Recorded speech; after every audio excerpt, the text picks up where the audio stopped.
वाक्य सेंटेंसेस, अध्यायगत बिंदु, वाक्य, वाक्य के अंग। नमस्कार बच्चों, आज हम पढ़ेंगे अध्याय 5 वाक्य सेंटेंसेस। वाक्य क्या है? देखिए, मोहन पढ़ रहा है, मोर नाच रहा है। दोनों ही वाक्यों में कुछ शब्द मिलकर पूरा अर्थ दे रहे हैं। इसका मतलब जब कुछ सार्थक शब्द एक निश्चित क्रम में मिलकर पूर्ण अर्थ देते हैं, उसे वाक्य सेंटेंस कहते हैं।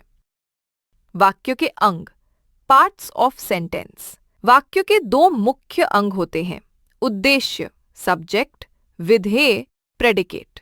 उद्देश्य, जिसके बारे में कुछ कहा जाए, जैसे मोहन पढ़ रहा है, मोहन उद्देश्य है। विधेय, उद्देश्य के बारे में जो कहा जाए ये बताता है कि उद्देश्य क्या कर रहा है, जैसे पढ़ रहा है विधेय है। वाक्य के भेद, काइंड्स ऑफ सेंटेंसेस।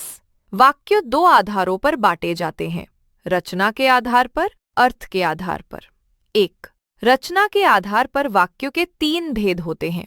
क, साधारण वाक्य, जिसमें एक ही उद्देश्य और एक ही विधेय हो, जैसे राहुल विद्यालय जा रहा है।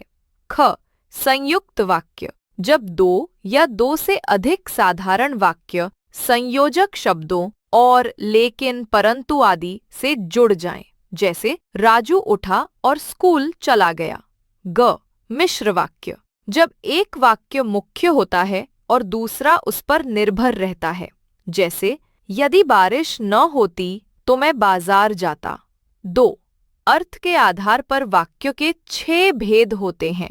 क, विधायक वाक्य, डिक्लेरेटिव सेंटेंस, जो किसी कार्य के होने या न होने की सूचना दे, जैसे रीना नाच रही है।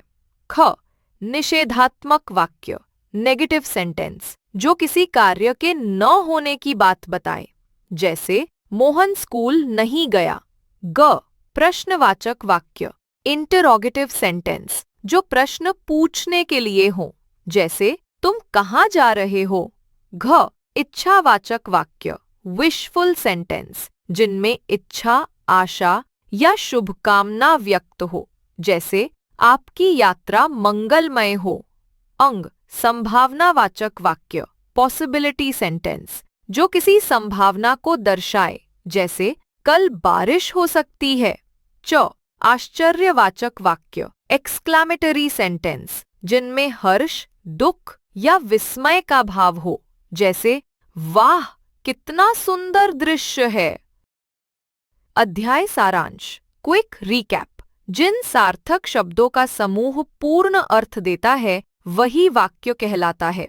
वाक्य के दो अंग होते हैं, उद्देश्य और विधेय। रचना के आधार पर वाक्य साधारण, संयुक्त और मिश्र।